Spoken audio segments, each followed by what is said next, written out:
আর Olympic YouTube চ্যানেলে কৃষ্ণলীলার ধারাবাহিক পর্বে আপনাকে স্বাগত জানাই। আজকের পর্ব রুক্মিণীকে হরণ করার সময় রাজপুত্রদের সাথে যুদ্ধ করতে হয়েছিল শ্রীকৃষ্ণকে দ্বারকাপুরীতে, তারপরে রুক্মিণীকে নিয়ে আনলেন। এই পর্ব নিয়ে চ্যানেলে যারা নতুন তাদের অনুরোধ জানাবো চ্যানেলটি সাবস্ক্রাইব করে কৃষ্ণলীলার ধারাবাহিক পর্বগুলি শ্রবণ করুন।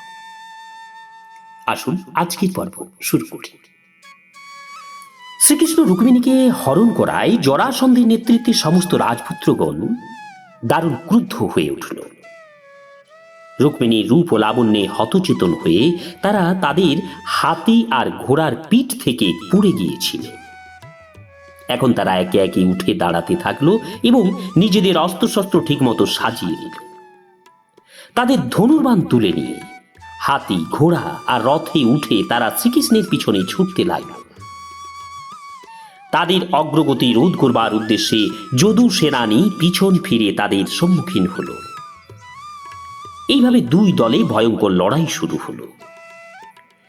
শ্রীকৃষ্ণের বিপক্ষে রাজপুত্রদের নেতৃত্ব দিচ্ছিল জরাসন্ধ, আর তারা সকলেই ছিল সুনিপুণ রণবীর।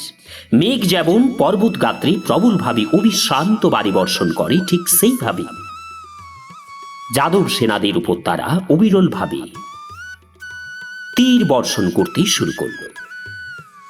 পর্বতের গায়ে পুঞ্জীভূত মেঘের বিশেষ গতি থাকে না, আর সেই জন্যই অন্য জায়গার চেয়ে পর্বত গাত্রে বর্ষণ বেগ খুব বেশি প্রবল হয়। শ্রীকৃষ্ণকে পরাভূত করে তার দখল থেকে রুক্মিণীকে আবার অধিকার করতে দৃঢ় প্রতিজ্ঞ হয়ে রাজপুত্রেরা যতদূর সম্ভব প্রচণ্ড বিক্রমে তার সঙ্গে যুদ্ধ করেছিল। শ্রীকৃষ্ণের পার্শ্বে উপবিষ্ট রুক্মিণী যদু সেনানীর উপর শত্রুপক্ষের বাণ বর্ষণ দেখছিলেন। তখন কেবল তাকে উদ্ধারের জন্য যে ভয়ঙ্কর বিপদের ঝুঁকি শ্রীকৃষ্ণ গ্রহণ করেছেন তার প্রতি কৃতজ্ঞতা প্রকাশ করে রুক্মিণী ভীতি বিভল ভাবে তার শ্রী মুখের দিকে তাকাতে লাগলেন। সেই সময় চঞ্চল নয়না রুক্মিণীকে খুব বিমর্ষ মনে হচ্ছিল এবং শ্রীকৃষ্ণ তৎক্ষণাৎ রুক্মিণীর মনোভাব বুঝতে পেরেছিলেন। তাই তিনি রুক্মিণীকে এই বলে উৎসাহ দিলেন, হে রুক্মিণী, চিন্তা করো না, তুমি নিশ্চিন্তে থাকো। অচিরেই যদু সেনারা সমস্ত শত্রু সেনাবাহিনীকে আমি বিনাশ করবে এবং তোমার কোনো চিন্তা নেই। শ্রীকৃষ্ণ যখন রুক্মিণীর সঙ্গে কথা বলছিলেন তখন গদাধর এবং শঙ্কর্ষণ উভয় নামে অভিহিত বলরামের নেতৃত্বে যদু সেনাপতিরা শত্রু সেনাদের দুরন্ত প্রবৃত্তি আর সহ্য করতে না পেরে তাদের হাতি, ঘোড়া এবং রথের উপর প্রবলভাবে তীর বর্ষণ করতে লাগল। যুদ্ধ প্রচণ্ড বিক্রমে চলতে থাকলে শত্রুপক্ষের সেনানী এবং রাজপুত্ররা তাদের হাতি, ঘোড়া এবং রথ থেকে পড়ে যেতে লাগল। অল্পক্ষণের মধ্যেই লক্ষ লক্ষ কুণ্ডল এবং শিরস্ত্রাণ শোভিত ছিন্ন মস্তক রণভূমিতে পড়ে থাকতে দেখা গেল। ধনুর্বাণ এবং গদা সহ সেনানীদের কারো কারো হাতও কাটা পড়ল। কাটা মাথার উপর কাটা মাথা, ঘোড়ার উপর ঘোড়া, সমস্ত পদাতিক সেনা তাদের উট, হাতি, গাধা সহ ছিন্ন মস্তক রণক্ষেত্রে পড়ে রইল। জরাসন্ধের নেতৃত্বে শত্রুরা শ্রীকৃষ্ণের সেনানী দ্বারা নিজেদের ক্রমশ পরাজয় দেখে ভাবল যে শিশুপালের স্বার্থে তাদের এই ঝুঁকি নেওয়া নিতান্তই মূর্খতা। শ্রীকৃষ্ণের কাছ থেকে রুক্মিণীকে অধিকারের উদ্দেশ্যে শিশুপালেরই স্বয়ং যুদ্ধ করা উচিত। কিন্তু সেনানীরা যখন দেখল যে শ্রীকৃষ্ণের সঙ্গে যুদ্ধের কোনো যোগ্যতাই শিশুপালের নেই, তখন তারা স্থির করল অনর্থক তারা আর তাদের শক্তি ক্ষয় করবে না। তাই যুদ্ধে বিরত হয়ে তারা ছত্রভঙ্গ হয়ে পড়ল। সৌজন্যবশে রাজপুত্রদের মধ্যে কয়েকজন শিশুপালের কাছে উপস্থিত হল। তারা দেখল শিশুপাল অত্যন্ত হতাশাচ্ছন্ন হয়ে পড়েছে, যেন সে তার পত্নীকে হারিয়েছে। তার মুখ শুকিয়ে গেছে, তার সমস্ত শক্তি লুপ্ত হয়েছে, আর তার দেহের সব লাবণ্য হারিয়ে গেছে। শিশুপালকে তারা বলতে লাগলো, প্রিয় শিশুপাল, এইভাবে হতাশ হবেন না। আপনি রাজপুরুষ, শ্রেষ্ঠ রণবীর। আপনার মতো মানুষের কাছে সুখ বা দুঃখের কোনো প্রশ্নই ওঠে না, কারণ এই পরিস্থিতি চিরস্থায়ী নয়। সাহস রাখুন, এই সামরিক প্রতিকূল অবস্থায় উদ্যম হারাবেন না। আমরা কিন্তু আসলে কেউই পরম কর্তা নই। জাদুকরের হাতে পুতুল যেমন নাচে, আমরা পরমেশ্বরের ইচ্ছায় সকলেই নাচছি, আর একমাত্র তারই কৃপাতেই আমরা আনন্দ এবং দুঃখ ভোগ করি। সেটাই সকল ক্ষেত্রে ভারসাম্য রক্ষা করে। রুক্মিণীর বড় ভাই রুক্মির ঈর্ষা পরায়ণতার ফলে যুদ্ধে পরাজয়ের এই বিপর্যয় ঘটল। শিশুপালের সঙ্গে তার ভগিনীর বিবাহের আয়োজন করবার পর শ্রীকৃষ্ণ রুক্মিণীকে বলপূর্বক হরণ করলে রুক্মী ব্যর্থ মনোরথ হয়। তাই সে তার সখা এবং মনোনীত ভগ্নিপতি শিশুপাল যে যার বাড়ি ফিরে গেল। অত্যন্ত উত্তেজিত হয়ে রুক্মী নিজেই শ্রীকৃষ্ণকে উপযুক্ত শিক্ষা দিতে দৃঢ় প্রতিজ্ঞা করল। তাই সামরিক শক্তিতে সজ্জিত কয়েক হাজার হাতি, ঘোড়া এবং পদাতিক সেনানী নিয়ে সে তার নিজ সৈন্যবাহিনী গঠন করে দ্বারকা অভিমুখে শ্রীকৃষ্ণের পিছনে ধাবিত হল। নিজ পরাক্রম প্রদর্শনের উদ্দেশ্যে যুদ্ধ থেকে প্রত্যাগত রাজন্যবর্গের কাছে প্রতিজ্ঞা করে রুক্মী বলতে লাগল, রুক্মিণীর সঙ্গে বিবাহে আপনারা কেউ শিশুপালকে সাহায্য করতে পারলেন না। আমি কিন্তু কৃষ্ণকে এভাবে রুক্মিণীকে নিয়ে যেতে দেব না। আমি কৃষ্ণকে উপযুক্ত শিক্ষা দেব। এখন আমি সেখানে চললাম। নিজে যেন এক মস্ত সেনাপতি তেমনি ভাব দেখিয়ে উপস্থিত সব রাজন্যবর্গের সামনে সে প্রতিজ্ঞা করে বলল, কৃষ্ণকে বধ করে তার কবল থেকে আমার ভগ্নীকে নিয়ে আসতে না পারলে আমি আর রাজধানী কুণ্ডিন নগরে ফিরে আসব না। আপনাদের সকলের সামনে আমি এই প্রতিজ্ঞা করছি এবং আপনারা দেখবেন যে আমি এই প্রতিশ্রুতি পূর্ণ করবই। গর্বভরে উচ্চৈস্বরে এসব কথা বলে অবিলম্বে রুক্মী নিজ রথে আরোহণ করে শ্রীকৃষ্ণকে অনুসরণ করতে আর সারথীকে নির্দেশ দিল। রুক্মী বলল, আমি এক্ষুনি তার সঙ্গে যুদ্ধ করতে চাই। ক্ষত্রিয়দের সঙ্গে কৌশলে যুদ্ধ করে এই রাখাল ছেলেটার ভারী অহংকার হয়েছে, কিন্তু আজ আমি তাকে সমুচিত শিক্ষা দেব।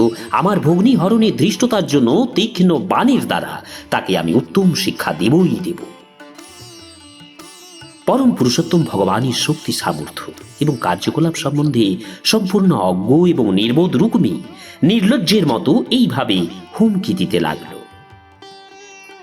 এক মুহূর্ত দাঁড়িয়ে আমার সঙ্গে যুদ্ধ কর। বারবার শ্রীকৃষ্ণকে এই কথা বলে সেই মহামূর্খ শীঘ্রই তার সামনে এসে দাঁড়াল। এই কথা বলে সে তার ধনুক আকর্ষণ করে সবেগে 3টি বাণ সোজা শ্রীকৃষ্ণের দেহ লক্ষ্য করে নিক্ষেপ করল। তারপর সে শ্রীকৃষ্ণকে যদুকুলের জঘন্যতম বংশধর বলে নিন্দা করে তাকে উত্তম শিক্ষা প্রদানের উদ্দেশ্যে এক মুহূর্তের জন্য তার সামনে দাঁড়িয়ে বলল, কাক যেমন যজ্ঞের ঘি চুরি করে, তুইও সেই রকম আমার ভগ্নীকে হরণ করে নিয়ে যাচ্ছিস। তুই শুধু সামরিক শক্তির বড়াই করিস, ধর্মযুদ্ধ করতে পারিস না। তুই আমার ভগ্নীকে হরণ করেছিস, এখন তোর বড়াই আমি ভাঙব। যতক্ষণ না আমি তোকে বাণবিদ্ধ করে চিরতরে ধরাশায়ী করতে পারি, ততক্ষণে আমার ভগ্নীকে নিজ অধিকারে রাখতে পারবি। ভগবান শ্রীকৃষ্ণ রুক্মিণীর কাছ থেকে সব পাগলের প্রলাপ শুনে অচিরেই এক বাণ নিক্ষেপ করে তার ধনুকের গুণ ছিন্ন করে দিলেন, যাতে সে আর তার তীর ছুটতে না পারে। রুক্মী তখনই আরেকটি ধনুক নিয়ে শ্রীকৃষ্ণের দিকে 5টি বাণ নিক্ষেপ করল। রুক্মী দ্বিতীয়বার আক্রমণ করলে শ্রীকৃষ্ণ আবার রুক্মীর ধনুকের গুণ ছিন্ন করে দিলেন। রুক্মী তৃতীয় ধনুক গ্রহণ করলে আবার শ্রীকৃষ্ণ তার ধনুকের গুণ ছিন্ন করলেন। এইভাবে রুক্মীকে শিক্ষা দানের জন্য শ্রীকৃষ্ণ স্বয়ং তার উদ্দেশ্যে 6টি বাণ নিক্ষেপ করলেন এবং তারপর তিনি আরো 8টি বাণ নিক্ষেপ করলেন। এইভাবে 4টি বাণে 4টি ঘোড়া মরল। সারথী 1টি বাণে নিহত হল, আর অবশিষ্ট 3টি বাণে পতাকা সহ রুক্মীর রথের উপরিভাগ কেটে পড়ে গেল। ধনুকের বাণ নিঃশেষ হওয়ায় মল্লযুদ্ধের উদ্দেশ্যে রুক্মী ঢাল, তরবারি, ত্রিশূল, বর্ষাদি অস্ত্রের সাহায্য গ্রহণ করে, কিন্তু অচিরেই শ্রীকৃষ্ণ একইভাবে সবগুলি বিধ্বস্ত করেন।